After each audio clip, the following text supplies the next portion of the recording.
दिल्ली में लोकसभा चुनावों को लेकर के भारतीय जनता पार्टी का चुनाव प्रचार रफ्तार पकड़ने लगा है। वहीं अभी भी इंडिया गठबंधन की ओर से कांग्रेस के किसी भी प्रत्याशी के नाम की घोषणा नहीं हुई है। अभी हम हैं उत्तर पश्चिमी लोकसभा क्षेत्र में और हमारे साथ हैं प्रशांत बिहार से निगम पार्षद प्रवेश वाही जी, स्टैंडिंग कमेटी के पूर्व चेयरमैन भी रहे हैं और भारतीय जनता पार्टी के संगठन के विशेष रणनीतिकार लोगों में भी जाने जाते हैं। प्रवेश जी, अभी तक कांग्रेस की ओर से प्रत्याशी की घोषणा नहीं हुई है। आप लोग लगातार क्षेत्र में हैं, कितना बढ़त देख रहे हैं आप लोग अपने चुनाव प्रचार की? देखिए, हम बहुत अच्छी बढ़त देख रहे हैं। पिछली बार हम 5,70,000 के आसपास से जीते थे। इस बार 7 लाख से अधिक की हमें पूरी उम्मीद है।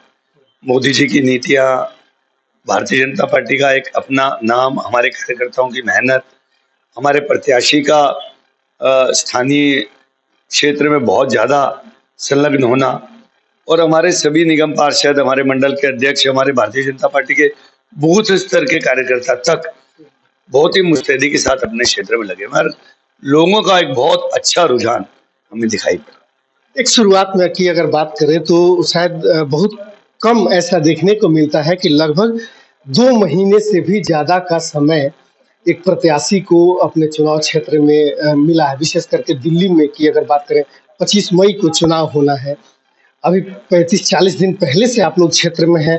कितना थका देने वाला रहेगा इस बार चुनाव आते आते? और थोड़ा सा लंबा है, लेकिन क्योंकि पूरे राष्ट्र के चुनाव हैं तो इसलिए अभी 19 अप्रैल से शुरू है, आपको पता है।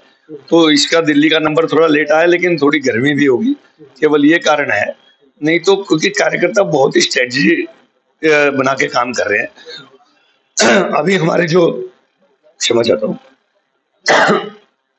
हमारे जो प्रत्याशी हैं, एक एक विधानसभा में सब जगह वो एक राउंड उनका हो चुका है। हमारे बहुत ही जो प्रमुख कार्यकर्ता हैं उन सबसे एक एक 2-2 बार प्रत्याशी मिल चुके हैं, तो हमारे लिए तो लाभ है। अब जिनके प्रत्याशियों में घोषित करने में लड़ाई है, जिन पार्टियों में आपस में द्वंद्व है, जिनकी आपस में तालमेल नहीं है, ये वो जाने, लेकिन हमें तो उसका लाभ हो रहा है। प्रवेश जी, एक चीज कहा जाता है कि बहुत लंबे समय से आप लोग लगातार क्षेत्र में है, एक नयापन भी चुनाव प्रचार के दौरान होता है कि जब कोई चीज बदलती है तो उस पर ज्यादा नजर जाती है। अभी कांग्रेस की ओर से जिन नामों की चर्चा है, विशेष करके राजकुमार चौहान को लेकर के, यहाँ से पहले आपकी ही पार्टी से सांसद रहे उदित राज को लेकर के, सबसे बड़ी चुनौती देने वाले जो 2-3 नाम चल रहे हैं कांग्रेस में, वो कौन सा नाम है? नहीं, देखिए, ये कांग्रेस का प्रश्न है, ये हमारा प्रश्न है। हमारे लिए श्रेष्ठ कैंडिडेट जो है वो हमारा है और हमारे जो लोगों ने 90% से अधिक लोगों ने ये सराहा है कि ये जो बहुत अच्छा निर्णय हमारी पार्टी का रहा है। मोदी जी ने बहुत ही सोच समझकर, हमारे रणनीतिकारों में दिल्ली प्रदेश के अध्यक्ष वीरेंद्र सचदेवा जी ने बहुत ही सोच समझ के नामों प्रस्तुत किए और लोगों ने उसको हाथों हाथ लिया और बहुत ही ज्यादा उत्साह के साथ हमारे लोग लगे हुए हैं, चाहे किसी जाति के हों, किसी वर्ण के हों, भारतीय जनता पार्टी के, और दूसरे लोग भी हमारे पीछे आ रहे हैं। अनेक लोगों के, अनेक पार्टियों के लोग हमारे साथ जुड़े हैं, आम आदमी के, कांग्रेस के, क्योंकि वो उनसे परेशान है।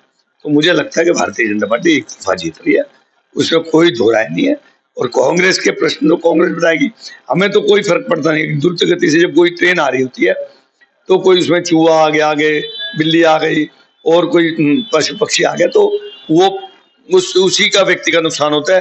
ट्रेन तो बहुत तेजी के साथ आ रही है, अब ये सामने वालों ने देखना है कि किसकी वो जो है उसकी दुर्दशा करना चाहते हैं, उस पार्टी, उसको व्यक्ति को उतारें। एक बहुत महत्वपूर्ण सवाल है इस लोकसभा क्षेत्र से जुड़ता हुआ कि 2 प्रत्याशी जो भारतीय जनता पार्टी के थे, जिन्होंने बेहतरीन चुनाव दर्ज की।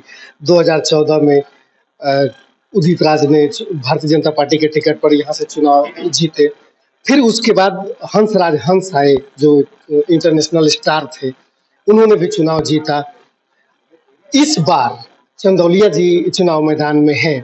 पिछले दोनों सांसदों से क्या जो अनुभव रहा है एक भारतीय जनता पार्टी के कार्यकर्ता के रूप में, क्योंकि ये शिकायत रही है कि जब हंसराज हंस यहाँ सांसद थे, लोग तो छोड़िए, पार्टी के कार्यकर्ता तक उनसे मिल नहीं पाते थे। दूसरी तरफ ये भी कही जाती है कि उदित राज अपने कार्यकाल में हर किसी व्यक्ति के लिए मिलने के लिए अवेलेबल रहते थे। तो इस बार यहाँ के कार्यकर्ताओं के लिए कितना निराशाजनक रहने वाला है, या उनके अंदर जो पिछले सांसद के रूप में जो निराशा आई है वो किस तरीके से निकलने वाली है? देखिए, मैं विश्वास के साथ कहना चाहता हूँ कि इस बार जो हमारे कैंडिडेट हैं वो मेयर, स्टैंडिंग कमेटी चेयरमैन, 3 बार निगम पार्षद, अनेक पद पर रहे हैं। वो नीचे से एक कार्यकर्ता के रूप में उठ के आए, तो उनको इतनी समझ है कि सभी कार्यकर्ताओं से अच्छे से मिलना है और वो मिलेंगे भी। उसके बाद दूसरों के बारे में तो कोई बात करना ठीक नहीं, लेकिन हंसराज जी को तो अभी भी हमारी पार्टी ने पंजाब से टिकट दिया, उनकी लोकप्रियता है। उन्होंने यहाँ भी कोशिश की, ऐसा नहीं है, और यहाँ बैठते भी थे वो। अब किसी व्यक्तिगत रूप से किसी से ना मिल पाए होंगे, लेकिन उन्होंने कोशिश की। और दूसरी बात मैं फिर आपको बताना चाहता हूँ कि चंदौलिया जी ने भी पूरी मेहनत की है। उदित राज जी मिलते थे या नहीं मिलते थे, आपका व्यक्तिगत ये हो सकता है। उदित राज जी ने भी हमारी पार्टी से चुनाव लड़ा, जीता, पार्टी जीतती है, मोदी जी के नाम से जीत रहे हैं। आज चंदौलिया जी हर जगह कहते कि मोदी जी के नाम से मैं जीतूंगा, और वो अपना काम भी करेंगे, तो 1 और 1 11 हो जाएंगे, सोने पे सुहागा हो सकता है। तो उन्होंने, किसी ने क्या किया, किसी की अभी आलोचना करना तो ठीक नहीं है, लेकिन हंसराज जी को तो पार्टी ने फिर टिकट भी दिया है, तो उन पर विश्वास व्यक्त किया है। वो अलग बात है कि अन्यत्र से टिकट दिया। मैं खुद अलग अलग जगह से चुनाव लड़ चुका हूँ, तो कहीं से भी चुन पार्टी उसको योग्य समझती है, वो टिकट देती है। और चंदौलिया जी निश्चित रूप से लोगों से अच्छे से मिलेंगे, ऐसा मुझे विश्वास इस बार चुनाव कितनी बड़ी जीत होने वाली है? 7 लाख से अधिक, मैंने पहले बोला। धन्यवाद। ठीक है, बहुत बहुत धन्यवाद। तो ये थे प्रवेश भाई, जिनसे हम बात कर रहे थे उत्तर पश्चिमी लोकसभा क्षेत्र में क्या होने वाला है और इस चुनाव में क्या बड़ा जीत का मार्जिन होने वाला है।